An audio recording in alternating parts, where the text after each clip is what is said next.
శాస్త్రి గారు 2013 భూసేకరణ చట్టం ఏం చెప్తోంది?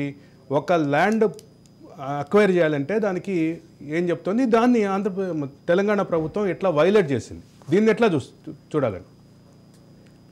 2013 చట్టం అన్నది సమూలంగా 2-3 మంచి మార్పులు తెచ్చిన చట్టం అరవింద్ అది. ఓకే, దానిలో చాప్టర్ 2 అన్నది చాప్టర్ 3 అన్నది 2 ఇంపార్టెంట్ చాప్టర్స్. చాప్టర్ 2 అన్నది సోషల్ ఇంపాక్ట్ కు సంబంధించింది చాప్టర్ 2. అలాగే చాప్టర్ 3 అనేది ఫుడ్ సెక్యూరిటీకి సంబంధించింది. ఓకే, ఫుడ్ సెక్యూరిటీ అంటే రెండు మూడు పంటలు ఉండే భూమిని అసలు తీసుకోకూడదు. తీసుకుంటే దానికి ఈక్వలెంట్ వేస్ట్ ల్యాండ్ ను ప్రాజెక్ట్ అథారిటీస్ వాళ్ళు లేకుంటే ఎవరైతే అక్వైర్ చేయాలనుకున్నారో వాళ్ళు దాన్ని గవర్నమెంట్ కి ఇవ్వాలి, లేకుంటే కనీసం అమౌంట్ డిపాజిట్ చేయాలి. ఏ అమౌంట్ కి? ఆ నష్టపోయిన వ్యవసాయాన్ని వృద్ధి చేసేదానికి కావాల్సిన అమౌంట్ ను గవర్నమెంట్ కు చెల్లించాలి అన్నది చాప్టర్ 3 యొక్క మెయిన్ ప్రొవిజన్.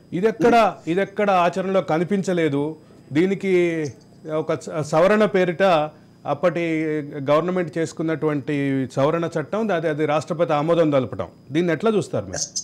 అదే చిత్రం ఏంటంటే, ఇంతకుముందు ఒకప్పుడు అంటే దీనికి ఒక సమతుల్యమైన ఒక ఉదాహరణ చెప్పే ప్రయత్నం చేస్తా ఉన్నారు. ఓకే, కేశవానంద భారతి కేసు అన్నప్పుడు అది ఒకప్పుడు కేరళ కేసు అది.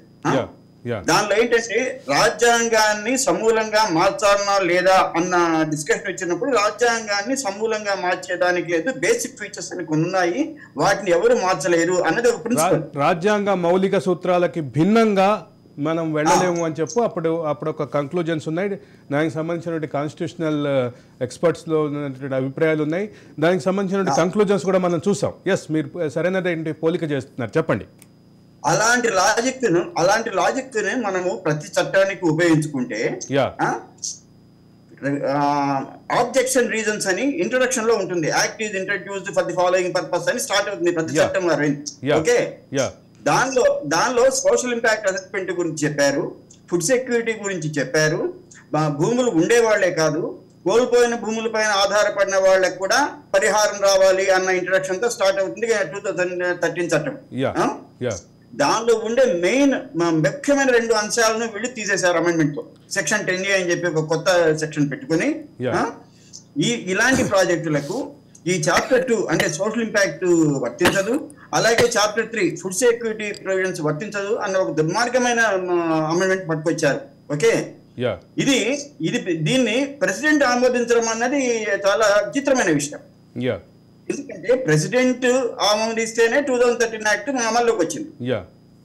ఇంట్రొడక్షన్ లో పెట్టుకుందేమో ఎవరైతే మూడేళ్ల ముందర అక్విజిషన్ ముందర 3 ఏళ్ల ముందర ఎవరెవరైతే ఆ భూములపైన ఆధారపడ్డారో వాళ్ళందరికీ పరిహారం రావాలి, భూమి ఉండే వాళ్ళకే కాదు.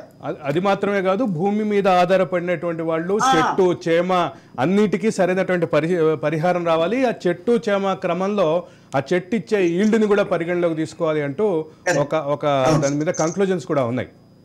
సో మీరు స్పెసిమన్ గా ఏ ఆర్డర్ ఏ ప్రొసీడింగ్ తీసుకున్నా కూడా దాన్ని మనం అవార్డు అంటాం, ల్యాండ్ కాంపెన్సేషన్ అవార్డు అంటాం. అవార్డులో ఎక్కడ కూడా ఈ అంశాలు కనపడవు మనం.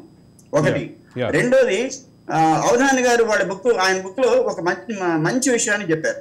ఆ మంచి విషయం ఏంటంటే, రిజిస్ట్రార్ వాల్యూను మార్కెట్ వాల్యూగా చేసుకుని వీళ్ళు విలువ ఇస్తడం అన్నది దారుణం. అది ఎందుకంటే రిజిస్ట్రార్ వాల్యూ ఎప్పుడు నిజంగా కొనుగోలు వాల్యూకి దగ్గర ఉండదు. వారిని ఓకే, దాన్ని గవర్నమెంట్ కూడా దాన్ని కళ్ళు మూసుకున్నట్టుగా, ఏదో పిల్లి కళ్ళు మూసుకొని పాలు తాగితే ప్రపంచం చూడలేదు అనుకున్నట్టుగా రిజిస్ట్రార్ వాల్యూతో మార్కెట్ వాల్యూని లింక్ చేసి దాన్ని రైట్ టు కాంపెన్సేషన్ అని చాలా కొత్త పేరు పెట్టుకుంటే అది ఏదో నెయ్యి బీరకాయ లాగా ఉంటుంది. బీరకాయలు నెయ్యి ఎంత ఉండదో దానిలో న్యాయము అంతే.